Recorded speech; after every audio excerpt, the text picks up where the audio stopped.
नमस्कार, मैं Amit Sharma DElEd first year के बुक भारतीय समाज एवं शिक्षा से।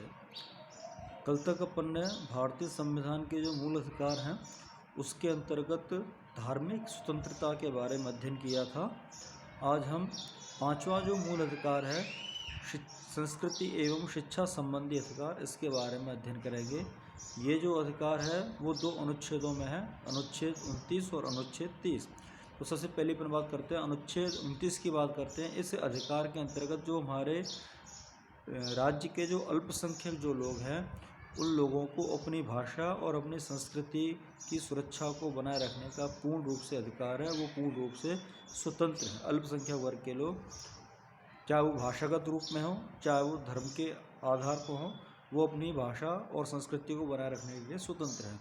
अनुच्छेद 30 की अपन बात करते हैं। अनुच्छेद 30 के अंतर्गत जो शिक्षण संस्थान हैं उन शिक्षण संस्थानों को यदि राज्य के द्वारा कोई सहायता दी जाती है तो राज्य इस बात पर विभेद नहीं करेगा कि उन शिक्षण संस्थानों का जो प्रबंध है वो धार्मिक या भाषागत अल्पसंख्यक लोगों के हाथों में है। इस प्रकार का विभेद राज्य के द्वारा नहीं किया जाएगा।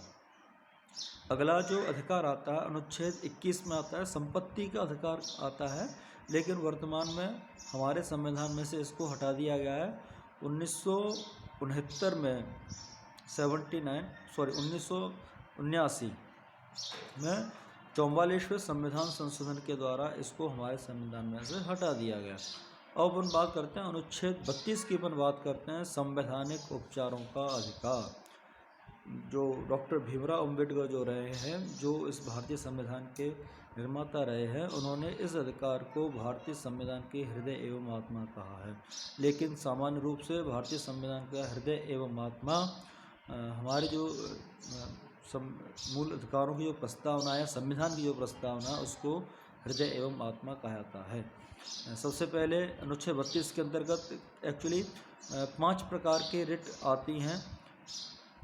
वो रिट कुछ इस प्रकार है। पहली आती है बंदी प्रत्यक्षीकरण, इसको अपन हैवियस कॉर्पस भी कहते हैं। इस रिट के माध्यम से यदि पुलिस किसी व्यक्ति को गिरफ्तार करती है तो गिरफ्तार करने के 24 घंटे के अंदर मजिस्ट्रेट या समकक्ष रैंक के जो व्यक्ति हैं उनके सामने गिरफ्तार किए हुए व्यक्ति को प्रस्तुत किया जाएगा 24 घंटे के अंदर।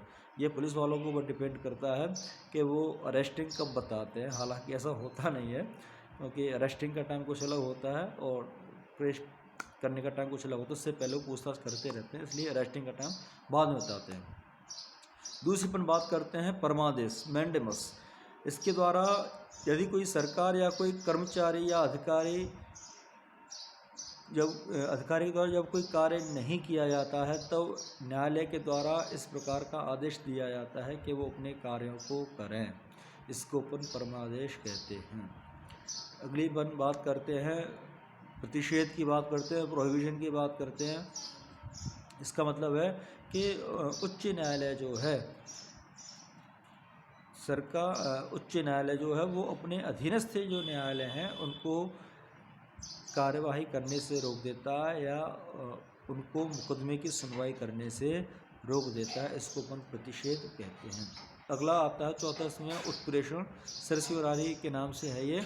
और इस प्रकार की जो रिट है इसके अंतर्गत जो उच्च न्यायालय है वो अपने अधीनस्थ न्यायालय को कोई भी जो मुकदमा है या मुकदमे की जो सूचना है वो अपने पास भेजने के आदेश जारी करता है, लेख जारी करता है। इसको अपन उत्प्रेषण कहते हैं।